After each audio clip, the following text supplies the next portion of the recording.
3 हफ्ते के बाद फिर से प्रभु यीशु मसीह का दूसरा आगमन और उसके बाद होने वाला बातों के बारे में हम सीख कर आ रहा था। प्रभु यीशु मसीह का आगमन को रैप्चर ऑफ द चर्च बताता है। प्रभु यीशु मसीह स्वर्ग से उतर कर बादलों तक आ जाएगा। उसी टाइम प्रभु को अंगीकार किया हुआ है, उसी के पहले मृत्यु के द्वारा इस दुनिया छोड़ के चले गए लोग पुनरुत्थान के साथ, उनका आत्मा ऑलरेडी स्वर्ग में है और उनका शरीर मिट्टी में है। वो शरीर मिट्टी से उठ जाएगा, स्वर्गीय शरीर, एक आत्मिक शरीर। ये पूरा हमारा कमजोरी, ये शरीर का पूरा बदलावट होकर एक नया शरीर में आएगा। स्वर्ग से वो आत्मा उधर कर ये शरीर के साथ मिलेंगे।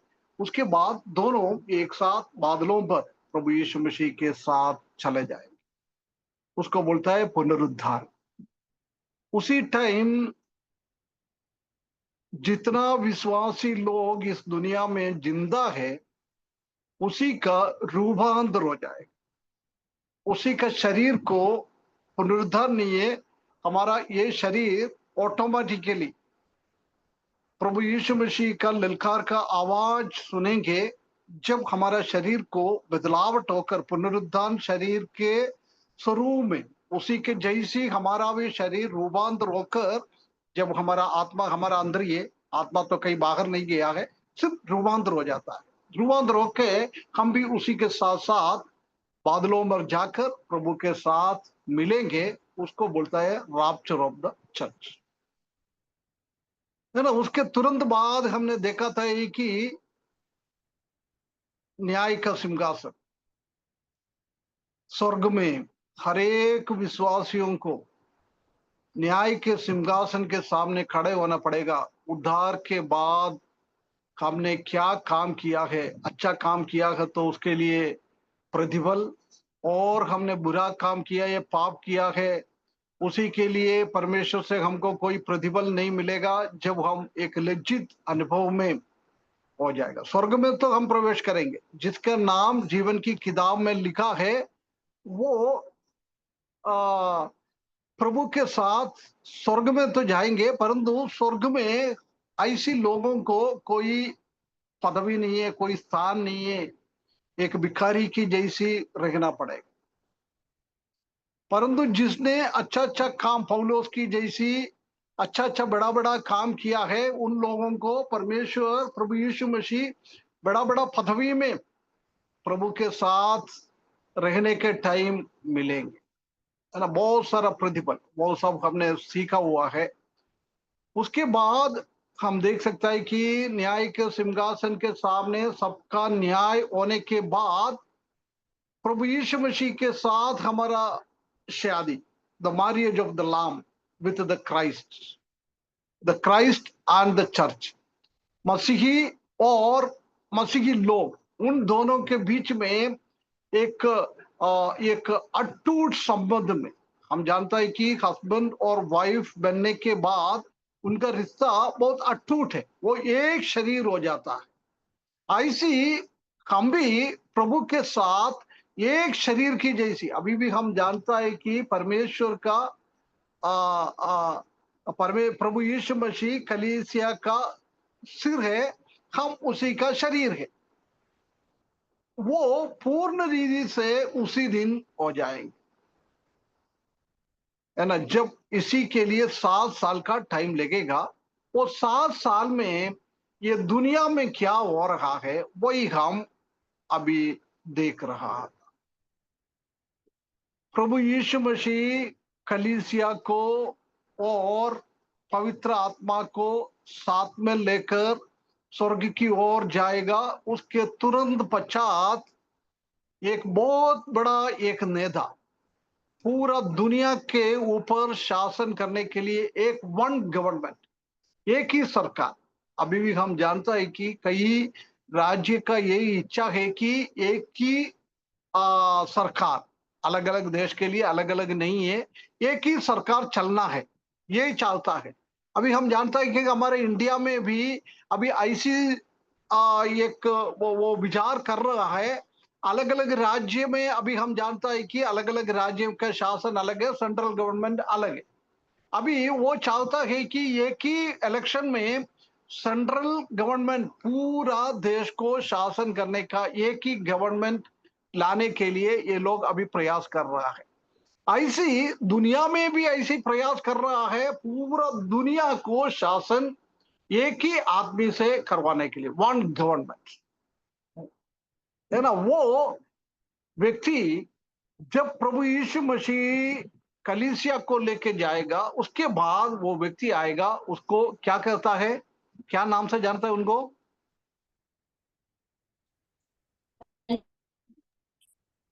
मसीह मसीह विरोधी। विरोधी। मसीह की विरोधी, है ना। मसीह की विरोधी का नाम से जानता है आंधी क्राइस्ट। ये आंधी क्राइस्ट शैतान का एजेंट है ना। शैतान का ताकत है उनके ऊपर, शैतान का शक्ति है उनके ऊपर। वो आने के टाइम हम देख सकता है कि 7 मोहर, है ना, द 7 सील।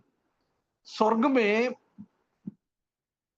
जब यूहन्ना को स्वर्ग का दरवाजा खोलकर 4 और अध्याय और 5 अध्याय में स्वर्ग की दर्शन दिखाता है, जब हम उधर देख सकता है कि एक किताब है उधर, वो किताब को 7 मोहर लगा हुआ है, वो खोलने के लिए कोई नहीं था।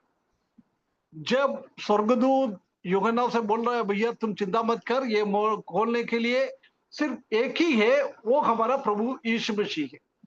वो प्रभु यीशु मसीह ने वो किताब का एक एक मोहर खोलता है। खोलने के टाइम वो मसीह की विरोधी का प्रकटन, उसी के बाद पृथ्वी के ऊपर क्या क्या फर्क आ रहा है, समुद्र के ऊपर क्या फर्क आ रहा है, नदियों के ऊपर क्या फर्क आ रहा है, चंद्रमा में और आसमान में बहुत फर्क आता है। कालापन में हो जाता है, पानी पीने के लिए नहीं होता है, पानी इतना गंदा हो जाता है, कोई पृथ्वी पे कुछ है नहीं है। सब कुछ बहुत खतरनाक रीति से इस दुनिया का चेंज होता है। वो 6वें अध्याय में और 7वें अध्याय में हम देख रहा था, है ना। उसके बाद पिछले हफ्ते 2-3 हफ्ते के पहले हम 9वें अध्याय में जब वो 5वें स्वर्गदूत तुरही फूकने का, 8वें अध्याय में और 9वें अध्याय में तुरही फूकने का, वो तुरही पहला सील तोड़ने का, मोहर तोड़ने के टाइम दुनिया का 1/4 अंश को नाश होता है, 1/4 अंश का पूरा खेती खत्म हो जाता है, 1/4 अंश का सूरज ये सब अंधेरे हो जाता है। ऐसी अवस्था में उसके बाद हम देख सकता है कि ये तुरही फूकने का, वो भी परमेश्वर की ओर से बहुत बड़ा दंड है। वो भी कितना बचा हुआ, उसी का आधा तुरही फूकने के टाइम समुद्र के ऊपर प्रभाव आ जाएगा और नदी के ऊपर खराब हो जाएगा, दुनिया के पूरा जमीन खराब हो जाता है, पूरा पेड़ पौधा खराब हो जाता है। उसके बाद कितना बचा हुआ था उसी का भी आधा आसमान तारा नीचे गिर जाएगा। सूरज में से बहुत सूरज में से इतना प्रकाश नहीं आएगा। आज हम देख सकता है कि 12 घंटे का दिन 12 घंटे का रात के हिसाब से चल रहा है, परंतु उसी दिन रात बढ़ जाएगा, 16 घंटे का रात और 8 घंटे का दिन। ऐसी एक स्थिति में बहुत खतरनाक रीति से परमेश्वर का क्रोध इस दुनिया के ऊपर आएगा, वो हमने देखा था। अभी वो 5वां स्वर्गदूत फूकने के टाइम क्या हो रहा है वो हम 9वें पद में पढ़ा था। एक बार पढ़ लिए ब्रदर, प्रकाशित वाक्य 9 अध्याय 1 से लेकर 12वां तक। और जब 5वें स्वर्गदूत ने तुरही फूकी, तो मैंने स्वर्ग से पृथ्वी पर एक तारा गिरता हुआ देखा, और उसे अथाह कुंड की कुंजी दे गई। और उसने अथाह कुंड को खोला, और कुंड में से बड़ी भट्टी का सा धुआं उठा, और कुंड के धुएं से सूर्य और वायु अंधियारी हो गई, और उस धुएं में से पृथ्वी पर टिड्डियां निकली, और उन्हें पृथ्वी के बिच्छुओं की सी शक्ति दी गई। और उनसे कहा गया कि जहाँ पृथ्वी की घास को, ना किसी हरियाली को, ना किसी पेड़ को हानि पहुंचाओ, केवल उन मनुष्यों को जिनके माथे पर परमेश्वर की मोहर नहीं है, और उन्हें मार डालने का तो नहीं, पर 5 महीने तक लोगों को पीड़ा देने का अधिकार दिया गया। और उनकी पीड़ा ऐसी थी जैसे बिच्छू के डंक मारने से मनुष्य को होती है। और उन दिनों में मनुष्य मृत्यु को ढूंढेंगे और ना पाएंगे, और मरने की लालसा करेंगे और मृत्यु उनसे भागेगी। और उन टिड्डियों के आकर लड़ाई के लिए तैयार किए हुए घोड़ों के से थे, और उनके सिरों पर मानो सोने के मुकुट थे, और उसके मुंह मनुष्यों के से थे, और उनके बाल स्त्रियों के से, और दांत सींगों के से थे। और वे लोहे की सी झिलम पहने थे, और उनके पंखों का शब्द ऐसा था जैसा रथों और बहुत से घोड़ों का जो लड़ाई में दौड़ते हैं। और उनके पूंछ बिच्छुओं की सी थी, और उनमें डंक थे। और उन्हें 5 महीने तक मनुष्य को दुख पहुंचाने की जो सामर्थ्य दी वह उनकी पूंछों में थी। अतः कुंड का दूत उन पर राजा था, और उसका नाम इब्रानी में अब्दोन और यूनानी में अपुल्लियोन है। पहली विपत्ति बीत चुकी, देखो सब इनके बाद 2 विपत्तियां और होने वाली हैं। है ना। हम देख सकते हैं कि 4 तुरही फूकने के बाद एक स्वर्गदूत आकर बोल रहा है, हाय हाय हाय, 3 बहुत बड़ा कष्ट इस दुनिया के ऊपर आने वाला है। उसी का सबसे पहला वो कष्ट है, अभी हम देख रहा है, टिट्टियों की जैसी एक चीज। उसी के द्वारा क्या इस दुनिया के ऊपर विपत्तियां आ रहा है मनुष्यों के ऊपर। अधो कुंड की दरवाजा खोल दिया है, ढक्कन खोल दिया है। वो भी किसको दिया है? शैतान को दिया है, शैतान को दिया है। वो तारा मतलब वो शैतान को दर्शाता है, उसी को दिया है। अधो कुंड से बहुत बड़ा टिट्टियों जैसी एक झुंड निकल गया है। वो एक्चुअली वो टिट्टियां नहीं है, वो टिट्टियों की जैसी दिखता है। आगे अभी हम देखेंगे उसका वो शरीर का प्रकृति कैसा है, कई उसी से मालूम पड़ता है टिट्टी नहीं है वो क्या कर दिया है, आकर लोगों को इतना दंड किया, इतना दंड किया है। उसी का वो आ, किसी के जैसी था, बिच्छू के जैसी। हम जानते हैं कि बिच्छू के पूंछ में बहुत शेर भरा हुआ है, उसी से किसी को काटेगा तो 24 घंटा पूरा शरीर में दर्द होता है। ऐसी इसी वस्तु में भी, इसी जीवी में भी वो बिच्छू की जैसी पूंछ में बहुत उसी से काटता था। काटने के टाइम इतना दर्द, इतना दर्द, मरने की जैसी दर्द है। लोग सोचता है ये वेदना सहने से अच्छा मरना है, ऐसी सोचकर वो मरने के लिए कोशिश करता है। परंतु 5 महीना कोई भी व्यक्ति मर नहीं सकता, कितना भी कोशिश करे, है ना। फांसी चढ़ाने के लिए कोशिश करे, फांसी से कोई मरता नहीं है। एक्सीडेंट के द्वारा मरने के लिए कोशिश करे, उसी से भी नहीं मरता है। ट्रेन के सामने जाके मारने के लिए कोशिश करे, कोई भी नहीं मरता है। जगर खा के कोशिश कोशिश करे मरने के लिए, उनका वेदना और तकलीफ और बढ़ जाएगा, कभी भी उसी के द्वारा मरता नहीं है। 5 महीना हर एक व्यक्ति को, पापी व्यक्तियों को, किसके ऊपर परमेश्वर का मोहर नहीं लगा हुआ है, उनको सबको इतना वेदना और इतना दर्द और इतना तकलीफ, इतना परेशानी सहने का परमेश्वर का बहुत बड़ा दंड इस दुनिया के ऊपर आएगा। 7वें अध्याय में हम पढ़ने के टाइम उधर हम देख सकता है कि परमेश्वर ने 1,44,000 लोगों को परमेश्वर का मोहर लगा दिया है। वो लोगों को ये बिच्छू कुछ भी नहीं कर सकता। ये टिटियाओं का जैसी ये कुछ चीज है, उसी को, उसी के ऊपर कोई भी प्रभाव नहीं डाल सकता है, उसी को काट भी नहीं सकता है।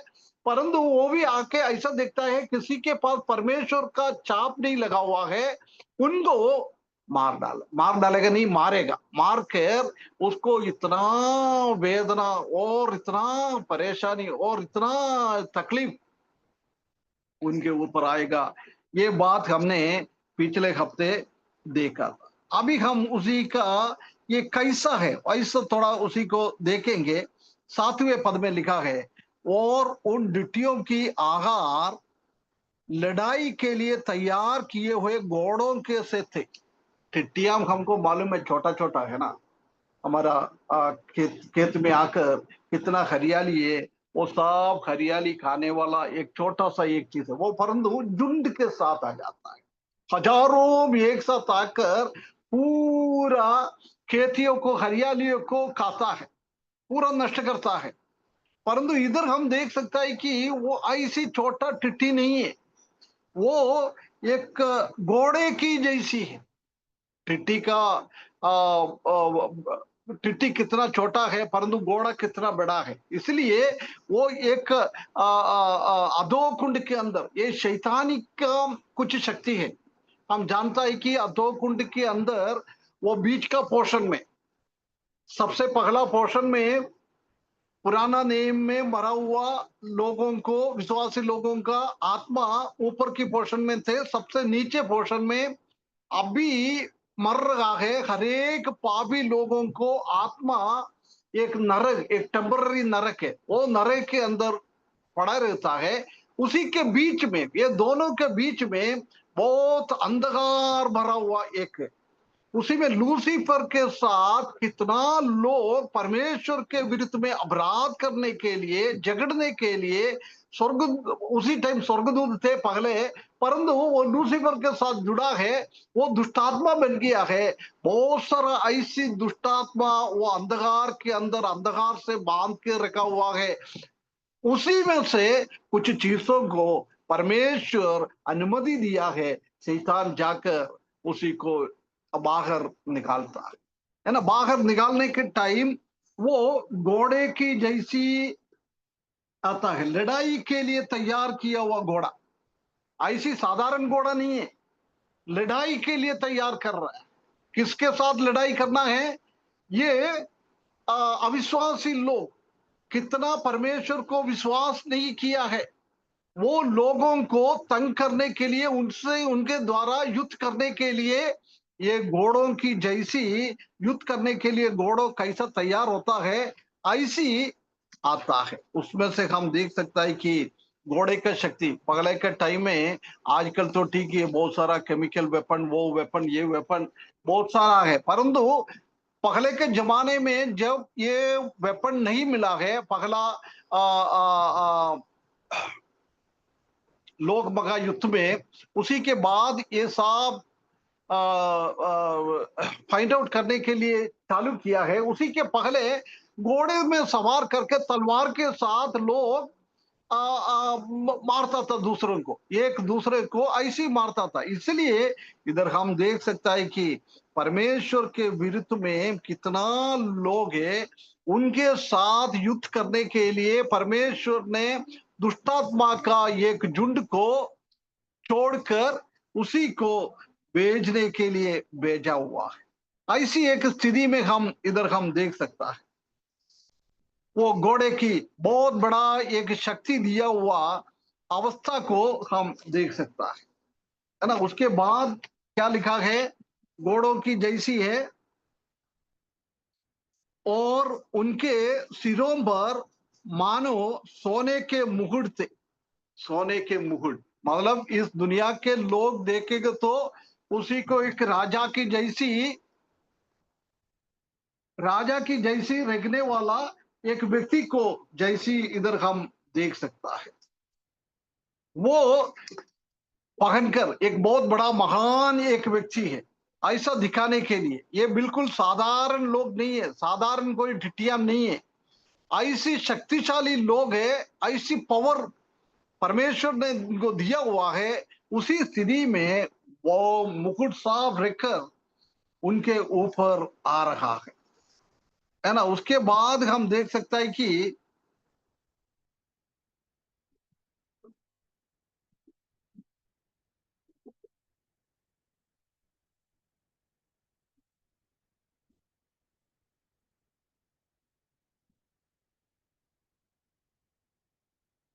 घोड़े के थे और उनके सिरों पर मानो सोने के जैसी मुकुट थे और उसके मुंह मनुष्यों के से थे। है ना, इसका आकृति देखो, वो दिखने में घोड़े की जैसी, परंतु घोड़े का मुंह नहीं है, वो मनुष्य का मुंह है। मनुष्य हम जानता है कि परमेश्वर ने सृष्टि किया है, उसमें से सबसे ज्यादा बुद्धि का और ज्ञान का चीज है ये मनुष्य। इसलिए इन लोगों को भी बहुत सारा बुद्धि और ज्ञान, इन लोगों को बहुत था। ऐसी बुद्धि और ज्ञान के साथ काम करने के लिए परमेश्वर ने इनको बुद्धि दिया था। ये वो मनुष्य का मुंह वो दिखता है, अधिक अधिक अधिका अधिक एक अलग से दूसरा चीजों से एक अलग से एक अवस्था में इनको हम देख सकता था। और उसके बाद वो कहता है कि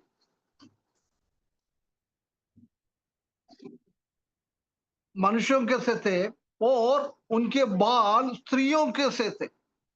उनका बाल स्त्रियों का बाल जैसी, हम जानते हैं कि स्त्रियों का बाल बहुत अट्रैक्शन होता है ना।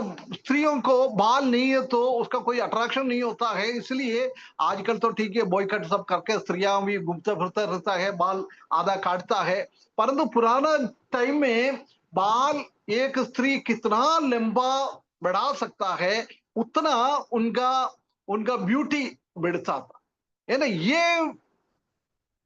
ये चीज भी, इसको परमेश्वर ने मनुष्यों के ऊपर 5 महीना दंड करने के लिए दिया है। उनको भी ऐसी एक अट्रैक्शन, दूसरों को देखकर उसी से बाहर नहीं जा सकता है, उनके पास आने के लिए उसी का एक अट्रैक्शन उनको था।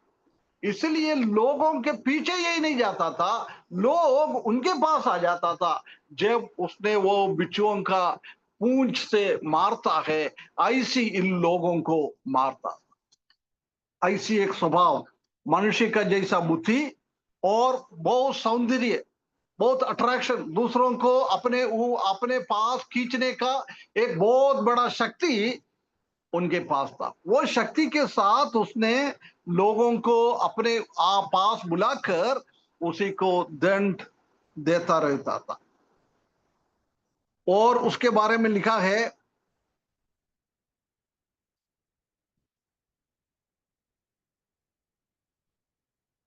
8वें पद में, और उनके बाल स्त्रियों के थे और दांत सिंह के से थे। देख, सबसे पावर शक्तिशाली दांत है लायन का दांत, सिंह का दांत।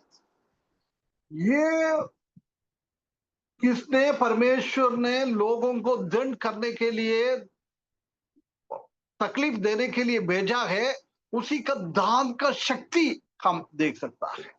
उसका पूंछ से तो मारता है, चाहिए तो उसका दांत भी ऐसी शक्तिशाली एक दांत, एक अलग से टाइप का कुछ चीज था ये आत्मा, ये दुष्टात्मा।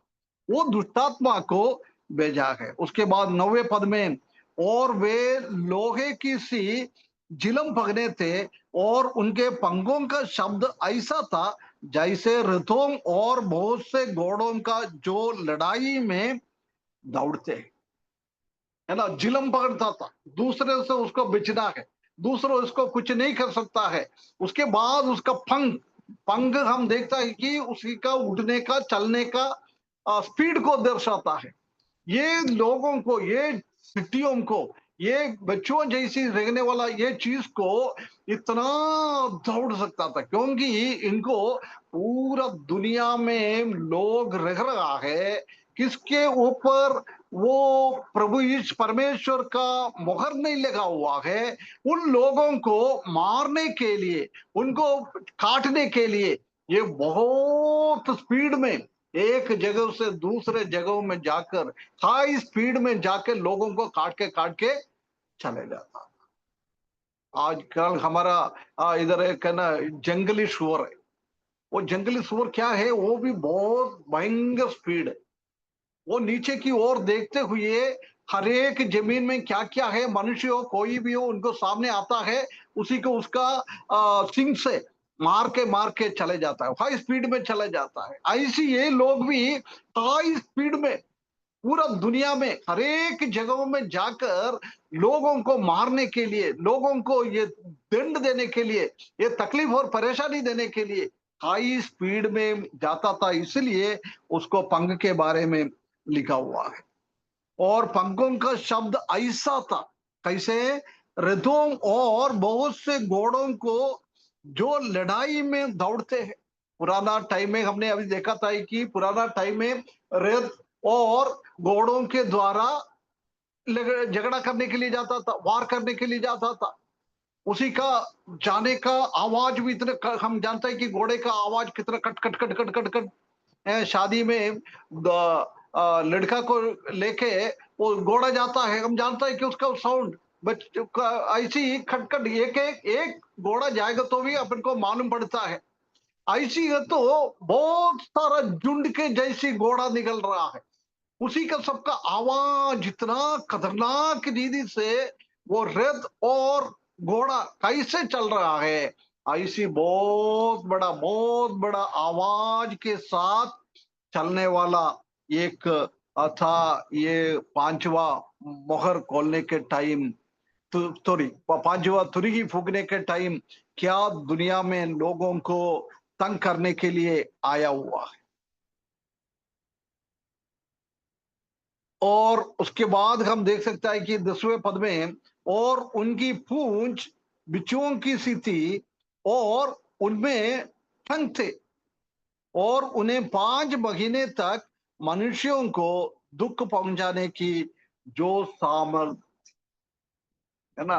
बिच्छुओं बिच्छुओं के जैसी ठंग, ये घोड़ा जैसी एक चीज है। ऐसे तो बिच्छुओं के जैसी छोटा टंग नहीं होगा, उनका शरीर के हिसाब से टंग भी बहुत बड़ा होगा। अभी देखो, मनुष्य के मुंह जैसा मुंह, घोड़े के जैसी शरीर, उनका सिर पे मुकुट, उसके बाद उनका पूंछ बहुत लंबा, उसी के पूंछ में बिछुए के पूंछ में कैसे ठंग भरा हुआ है, ऐसी इसी में भी ठंग भरा हुआ है। उसी से वो जाते जाते लोगों को मारता रहता था। उनका बाल इतना लंबा था, इतना लंबा था, नीचे तक आ जाता था। ऐसी बांध में ऐसी एक खतरनाक रीति के एक फॉर्म, एक रूप में थे ये चीज, है ना। ये 5 महीना इस दुनिया के लोगों को इतना तंग करने के लिए दिया है। यदि हम उद्धार नहीं पाया है, प्रभु यीशु मसीह आज हमको लेने के लिए आएंगे। जिसको उद्धार नहीं पाया है वो लोग इस दुनिया में रहेंगे, जब ये पूरा दंड उसको भी सहना पड़ेगा। हम सोचो, वो दर्द इतना दर्दनाक, इतना दर्द है। मरने के लिए भी सोचेगा तो कोई ये नहीं है, उसके लिए कोई बीमार, कोई मेडिसिन नहीं मिलेगा, कोई दवाई नहीं मिलेगा, कोई इंजेक्शन नहीं मिलेगा, कुछ भी नहीं मिलेगा। हॉस्पिटल में एडमिट करेगा तो भी उससे कुछ मतलब नहीं होता है, उसी का दर्द और बढ़ते जाएगा। ऐसी एक स्थिति को ये पापी लोगों को सहना पड़ेगा। परंतु परमेश्वर ने हमको, ये बहुत बड़ा क्रोस है, बहुत बड़ा क्रोस है, परमेश्वर ने हमको बचा लिया है। दुनिया में ऐसी खतरनाक परमेश्वर का क्रोध आने से पहले हमको स्वर्ग की ओर लेके जाएगा। हम बहुत धन्य लोग हैं, बहुत धन्य लोग हैं। यदि मेरा बात सुनने वाला अभी भी प्रभु यीशु मसीह को अपने उद्धार करते के रूप में स्वीकारा नहीं है, तो ये भाइयों बहनों, हालत बहुत बहुत खराब है। ऐसी स्थिति में हमको जाना पड़ेगा। कलीसिया कलीसिया में जाने से, बपतिस्म लेने से, रोटी तोड़ने से उद्धार नहीं होता है। बार बार ये मैं कहता है, हमारा उद्धार मतलब प्रभु यीशु मसीह के साथ कालवरी क्रूस पर हमको मिलना है। हमारा पापों के लिए प्रभु यीशु मसीह ने मारा है, ये दंड में से हमको बचाने के लिए, आखिरी वो नरक का दंड से हमको बचाने के लिए प्रभु यीशु मसीह ने कष्ट और तकलीफ 2000 साल पहले आकर उसने सह लिया है। उसी के द्वारा हमारा पापों का बोझ, पाप का वो दंड हमसे हटा दिया है ना। आदम के द्वारा पाप इस दुनिया में आया, इसलिए हम आदम से जन्म हो रहा है, सारे एक व्यक्ति पापी बन गया है।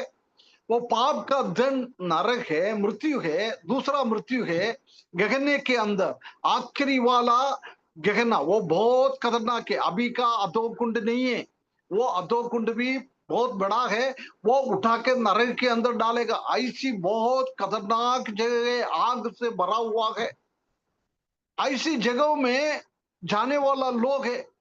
परंतु प्रभु यीशु मसीह ने हमारे लिए कष्ट सहा है। ये मृत्यु 2-3 घंटा जब प्रभु यीशु मसीह कालवरी क्रूस पे थे, अंधेरे से भरा हुआ था, जब परमेश्वर का हमारे ऊपर नरक के अंदर आने वाला दंड हमारा प्रभु यीशु मसीह के ऊपर पिता परमेश्वर ने डाल दिया है। इसलिए वो पुकारता है, हे परमेश्वर मुझे क्यों छोड़ दिया है। अंधेरे के अंदर परमेश्वर ने उनको छोड़ दिया, हमको छोड़ने का था। हमको परमेश्वर की ओर खींचने के लिए, परमेश्वर की ओर स्वर्ग में हमको लेके आने के लिए प्रभु यीशु मसीह ने हमारे लिए ऐसी कष्ट और तकलीफ सहा है। वो हकीकत में कौन अंगीकार करता है, उनका उद्धार होता है, वो लोग उसमें से बच जाता है। परंतु वो हम नहीं समझता, बिना समझते हुए उद्धार क्या है वो ना समझते हुए हमारा माता पिता चर्च में जा रहा है, नहीं तो हमारा भाई बहन चर्च में जा रहा है ना।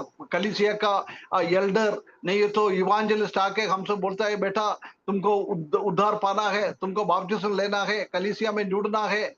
ऐसी बातें हम ऊपर की रूप से समझकर हम वो आगे बढ़ता है, वो व्यक्ति का उद्धार कभी भी नहीं होता है। ऐसा लोग आज प्रभु आएगा तो ये बहुत बड़ा पृथ्वी पे ऐसी ऐसी दंड सहना पड़ेगा। आखिरी में हम जानता है कि और नरक के अंदर हमको डालेगा, आग के अंदर हमको डालेगा, उसमें से कोई भी कभी भी बचा नहीं पाएगा। परमेश्वर भी उसी में से किसी को बचा नहीं पाएगा, हमेशा के लिए उसी के अंदर पड़े रहेंगे, है ना। ये दंड से परमेश्वर ने हमको बचा लिया है। यदि मेरा बच्चे लोग, भाई बहनों लोग, अभी तक आपका ये उद्धार का अनुभव में नहीं आया, आपका नाम जीवन के किताब में नहीं लिखा है, आपका जीवन में कोई बदलावट नहीं है, अभी भी आप कलीसिया में आता है परंतु आपका स्वभाव पुराने के जैसी स्वभाव है, आप दारू पीता है, आप व्यभिचार करता है, झूठ बोलता है, चोरी करता है, झगड़ा करता है, माँ बाप का बात नहीं सुनता है, पति पत्नी के बीच में झगड़ा होता है, माँ बाप और बच्चों के बीच में झगड़ा होता है। प्रिय भाइयों बहनों, ऐसा लोगों का उद्धार नहीं हुआ है। आप अपने आप को एक बार जांच ले। प्रभु यीशु मसीह को हम उद्धार करने के बाद मेरा स्वभाव क्या था, प्रभु यीशु मसीह को उद्धार करने के बाद मेरा स्वभाव क्या है। मेरा स्वभाव में जमीन आसमान का फर्क होना चाहिए। ऐसी लोगों का उद्धार होता है। मन फिराना, पहले हमारा हृदय किसी हिसाब से चलता था, उसमें से क्या हमारा हृदय में परिवर्तन आ गया है। यदि आपका ऐसी एक परिवर्तन आपका जीवन में आ गया है तो ये भाइयों बहनों, आपका उद्धार हुआ है, नहीं तो उद्धार नहीं हुआ है। जिसका ऐसा परिवर्तन नहीं हुआ है, आज प्रभु यीशु मसीह आएगा तो किसका परिवर्तन हुआ है उसको लेके प्रभु स्वर्ग में जाएगा। बाकी कितना लोगों को परिवर्तन नहीं हुआ है, चर्च में गया, सब कुछ करा है, बाइबल पढ़ा है, सुबह बाइबल पढ़ता है, गाना गाता है, सब कुछ करता है, परंतु आप ऊपर की तौर से ये सब दिखावट करता है, आपका अंदर परिवर्तन नहीं होएगा, आप स्वर्ग में नहीं जाएगा। आपको ये दंड सहना पड़ेगा, बहुत बड़ा दंड, पगला खाए, पगला कष्ट। इस दुनिया के ऊपर पांचवी स्वर्गदूत तुरही फूकने के टाइम हो गया है। अभी हम आगे और पढ़े। ब्रदर 13वां से आगे पढ़ना ब्रदर।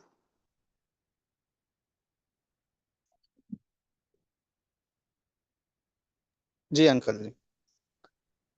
और जब छठवें स्वर्गदूत ने तुरही फेंक फूकी तो जो सोने की वेदी परमेश्वर के सामने है उसके सींगों में से मैंने ऐसा शब्द सुना, मानो कोई छठवें स्वर्गदूत से जिसके पास तुरही थी कह रहा है कि उन चार स्वर्गदूतों को जो बड़ी नदी व फुरात के पास बंधे हुए हैं खोल दे।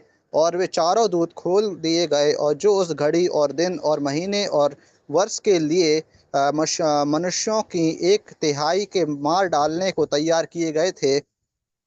और फौजों के सवारों की गिनती 20 करोड़ थी।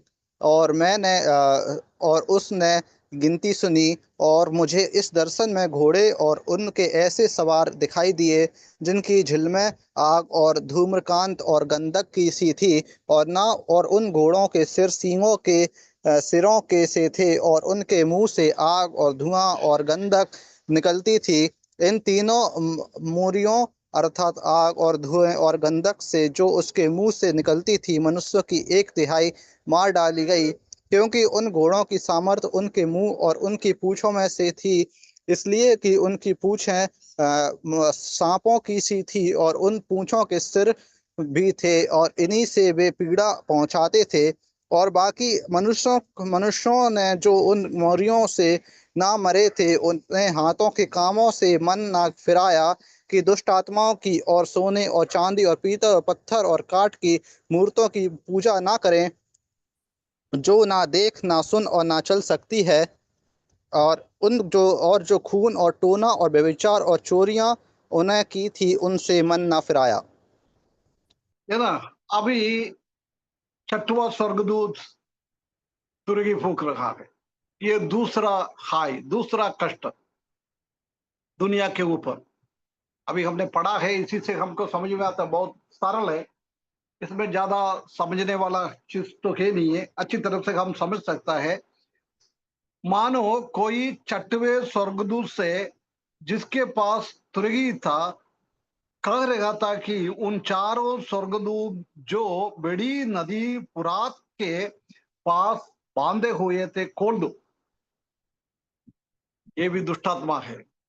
दुष्टात्मा को कई सालों से बांध के रखा है, क्योंकि पृथ्वी के ऊपर कष्ट और तकलीफ और परेशानी ना दे। परंतु कलीसिया इस दुनिया से चले गया है, पवित्र आत्मा इस दुनिया से चले गया है, उसके बाद उनको खोलने के लिए अधिकार दिया है। ये ना वो दुनिया के ऊपर कष्ट और परेशानी देने वाला चारों दूत को खोल दिया है।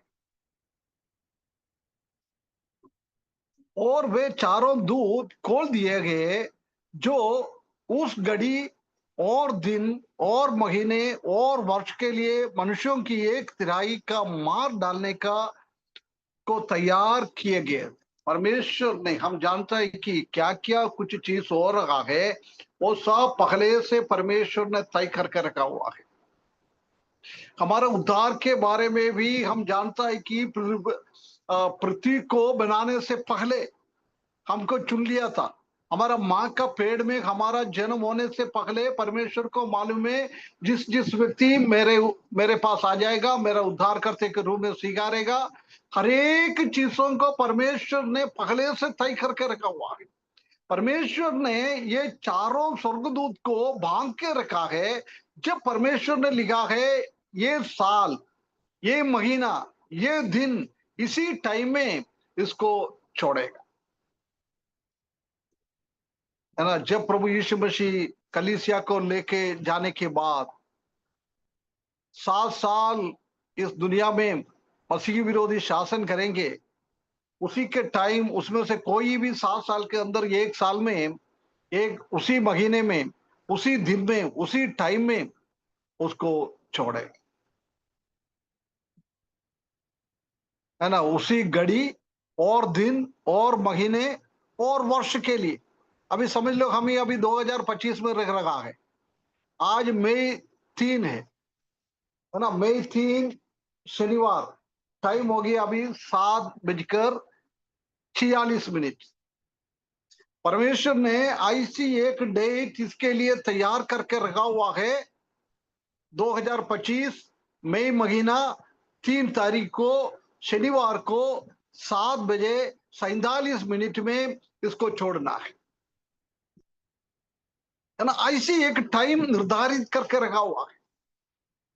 हम क्या है, बहुत सारा चीज हम गड़बड़ियों से करता है, जल्दीबाजी में हम करता है, परंतु परमेश्वर कुछ काम करता है वो कभी भी गड़बड़ियों में नहीं करता है, कभी भी जल्दीबाजी में नहीं करता है।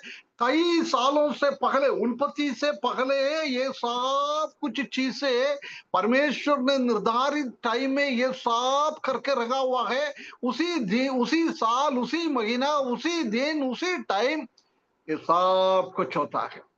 हमारा प्रभु यीशु मसीह का आगमन भी वही है, परमेश्वर ने पहले से निर्धारित करके रखा हुआ है। इसी साल में, इसी महीने में, इसी दिन में, इसी तारीख को, इसी टाइम में प्रभु यीशु मसीह का तुरही फूकने का आवाज बादलों पर आ जाएंगे। उसी का भी सब कुछ प्रभु ने पहले से निर्धारित करके रखा हुआ है, उसी में कोई बदलावट नहीं आएगा। हमने कभी, हो सकता है 2 साल के पहले भी कोई भी चीज हमने निर्धारित कर दिया, हमारे बच्चों का शादी के लिए हमने बात कर दिया, बोला था अगले साल इसी तारीख को इसी दिन हमारा शादी करेंगे, परंतु उसी में बहुत बदलावट आ जाता है। कभी हमने सोचा मार्च में करेंगे, परंतु वो मार्च में नहीं होता है, कभी वो अक्टूबर में होता है, नवंबर में होता है, कभी अगले साल हो जाता है। हमारा हर एक चीज ऐसी, तारीख बदल जाता है, साल बदल जाता है, सब कुछ बदल जाता है, परंतु परमेश्वर की डिक्शनरी में कभी भी कुछ भी चीज बदलता नहीं है ना। इसलिए वो इधर बता रहा है, उसी घंटे, उसी तारीख, उसी महीना, उसी दिन, उसी साल इस चीज को हो जाएगा है ना। उसके लिए निर्धारित करके परमेश्वर ने रखा हुआ है। और बोल रहा है उसी टाइम क्या हो जाता है, मनुष्यों की 1/3 के मार डालने को तैयार किए रखा है। ये लोग आकर, ये स्वर्गदूत, चारों स्वर्गदूत को चारों साइड में से मुक्त करेगा। मुक्त करने के टाइम वो क्या करता है, मनुष्यों के ऊपर वार करेगा। मनुष्यों के ऊपर वार करके उसी टाइम कितना लोग इस दुनिया में थे उसका 1/3 को मार डालते। अभी देखो, पूरा दुनिया में 10,000 लोग हैं। वो 10,000 लोगों में से पहला मुहर खोलने के टाइम उसमें से 2500 लोग को मार डाल दिया है। अभी 7,500 लोग बचा है। वो 7,500 में से 5,000 लोगों को और मार डाले है ना। 1/3, 2/3 लोगों को और सॉरी, 1/3 को है ना, 1/3 को मार डालेगा, मतलब 2,500 और लोगों को मार डालेगा, 1/3 को मार डालेगा। पहले 2,500 ऑलरेडी मर गया है, अभी 2,500 और मर गया है। 5,000 मतलब आधा लोग तुरही फूकने का, परमेश्वर का दंड के द्वारा, और वो सील तोड़ने का दंड के द्वारा आधा लोग इस दुनिया से चले गए जाएंगे। ये बहुत खतरनाक रीति से परमेश्वर का दंड है। अभी आधा लोग इस दुनिया से चले गया है। 1/3 मार डालने का तैयार किया था। 16वें पद, और फौजों के सवारों की गिनती 20 करोड़ थी, मैंने गिनती सुन लिया है। 20 करोड़ लोग, बाप रे कितना होगा है, इतना बड़ा एक सैन्य परमेश्वर ने तैयार करके रखा हुआ है। ये चारों दूतों के साथ साथ 20 करोड़ लोग आकर ये पूरा दुनिया का कितना लोग है उसका 1/3 लोगों को मार डालने के लिए परमेश्वर ने तैयार करके रखा हुआ है। प्रभु यीशु मसीह का आगमन के बाद कलीसिया उठा जाने के बाद इस दुनिया में 1/3 को मार डालने के लिए इतना इतना बहुत बड़ा एक सैन्य, 20 करोड़ लोगों का एक सैन्य उसके लिए आएगा। और 17वें पद में, और मुझे इस दर्शन में घोड़े और उनके ऐसे सवार दिखाई दिए जिनकी जिलमों आंख और धूम्रकांत और गंधक की सी थी, और उन घोड़ों के सिर सिंहों के सिरों के से थे, और उनके मुंह मुंह से आग और धुआं और गंधक निकलती थी। एक बहुत खतरनाक खतरनाक स्थिति से ये हो सकता है। आज का बहुत सारा मिसाइल ये सब हो सकता है उसी को दर्शाता होगा, है ना। जब यूहन्ना ये देख रहा था, जब घोड़े के ऊपर तलवार लेकर युद्ध करने का एक टाइम था, इसलिए यूहन्ना को कुछ समझ में आया न क्या ये दिख रहा है। आजकल हम देख सकता है कि अभी इसराइली और अरबी लोगों के बीच में झगड़ा हो गया था, जब हम देख सकता है कि मिसाइल और ये सब कैसे आग धूप ये सब निकलते हुए आ रहा है। ये 4 स्वर्गदूतों को छोड़ेगा, जब उसी के साथ 20 करोड़ लोग और घोड़ों के एक ये घोड़ों के से बोल रहा है, घोड़ों के उनसे ऐसा दिखाई दिया कि जिनको जिलों में आग आग निकल रहा है। मिसाइल में से कैसे आग निकलता है, ऐसी आग हम जानता है कि आजकल ऐसी ऐसी मिसाइल है, 1-2 मिसाइल में से पूरा दुनिया को खत्म कर सकता है। ऐसी ऐसी मिसाइल बड़े बड़े राज्यों के पास है ना। ऐसी इसी टाइम में भी ऐसी ऐसी मिसाइल आकर लोगों को मार डालेगा। और धूम्रकांत और गंधक, गंधक का स्वभाव हम मालूम है ना। नरक के अंदर भी आग भी है, आग के अंदर गंधक पड़ा हुआ है। गंधक का ये स्वभाव है आग को बढ़ाने के लिए।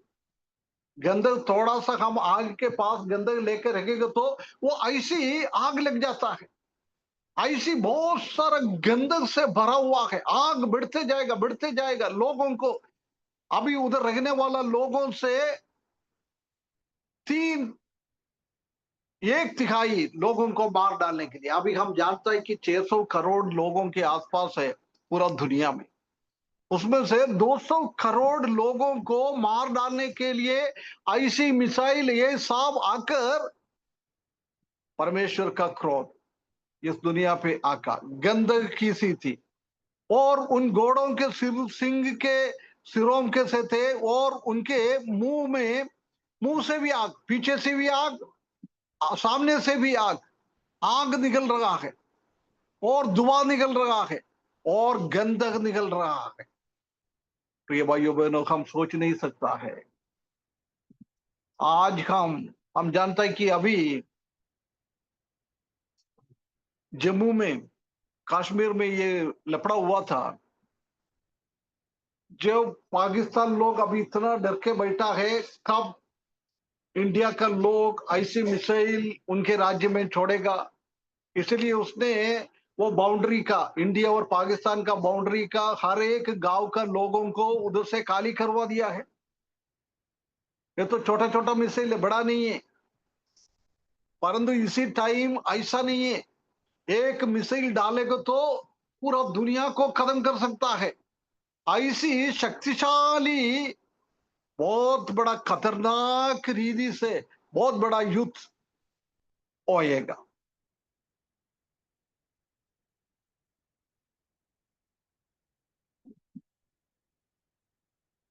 और उनके मुंह से आग और धुआं और गंदगी निकलती थी। 18वें पद में इन तीनों मरियो क्या क्या है, आग, धुआं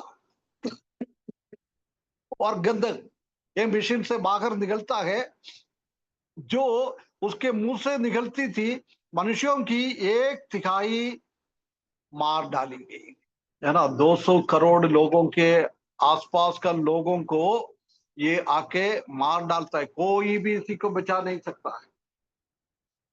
आजकल इसराइल में हम देख सकता है कि बीच बीच में टाइगर जैसी बहुत बड़ा बड़ा लोहे का ऐसी कमरा बना के रखा है। कभी भी ऐसी लगता है कोई शत्रु उनके ऊपर वार करने के लिए आता है, मिसाइल छोड़ने के लिए आता है, पूरा देश में मिसाइल मारेगा, बहुत जोर जोर से विसिल मारेगा। उसी टाइम क्या करना है, इनको ऐसी जगहों में आके छिपाना है। वो भयंकर के अंदर वो रहेगा तो वो मिसाइल उसी के ऊपर प्रभाव नहीं डाल सकता, वो बच जाएगा। परंतु इधर ऐसा नहीं है। इधर परमेश्वर ने एक साल का, एक महीने का, एक दिन का एक टाइम निर्धारित कर गए है। किसी को भी इसी के बारे में कुछ भी नहीं मालूम पड़ेगा। कोई देश उसी के बारे में अलर्ट नहीं कर सकता है, कोई भी भेज नहीं सकता है। सबको, 3/3 को, 200 करोड़ लोगों को एक साथ, एक ही दिन में, एक ही महीने में, एक ही टाइम में मार डालने का एक बहुत बड़ा योजना परमेश्वर ने पापी लोगों के ऊपर डाल के रखा हुआ है। और 19 पद में, क्योंकि उन घोड़ों की सामर्थ उनके मुंह और उनकी पूंछ में थे। देख, इधर भी, आगे भी है, पीछे भी है, ये मिसाइल को दिखाता है। इसलिए कि वो पूंछों सांपों की सी थी, और उन पूंछों के सिर भी थे, और उन्हीं में से पीड़ा पहुंचाता है। देख, ऐसी पीड़ा, महाक्लेश है ना, इसलिए बोलता है महाक्लेश का टाइम ये परमेश्वर की ओर से है। बहुत बड़ा महाक्लेश, महाक्लेश कोई भी नहीं बच सकता है, बचा नहीं सकता है। उसी टाइम मसीह की विरोधी शासन कर रहा है, परंतु मसीह की विरोधी को भी मालूम नहीं पड़ता है कब परमेश्वर का क्रोध दुनिया के ऊपर आ जाता है। वो आने के बाद मसीह की विरोधी को मालूम पड़ेगा। वो राजा, मसीह की विरोधी भी कोई कुछ नहीं कर सकता है, किसी को भी बचा नहीं पाएगा। ऐसी खतरनाक स्थिति इस दुनिया में आने वाला है। 20वें पद में, और बाकी मनुष्यों ने जो उन मारियों से ना मरे थे, अपने हाथों के कामों से मन न फिराया, को दुष्टात्माओं की और सोने और चांदी और पीतल और पत्थर और काठ की मूर्तों की पूजा ना करे, जो ना देखे, ना सुना, ना चल सकती है, और जो खून और टोना और व्यभिचार और चोरियों उन्होंने की थी, उनमें से मन ना फिराया। ये कितना क्लेश इनके ऊपर आ जाता है, उसके बाद भी ये लोगों के जीवन में कोई बदलावट नहीं, कोई भी मन नहीं फिराता है। वो फरोन की जैसी उनका हृदय को कठोर करता है। 5वां स्वर्गदूत और 6वां स्वर्गदूत तुरही फूकने के टाइम दुनिया के ऊपर एक कष्ट, दूसरा कष्ट। दुनिया में कभी भी ऐसा नहीं हुआ है।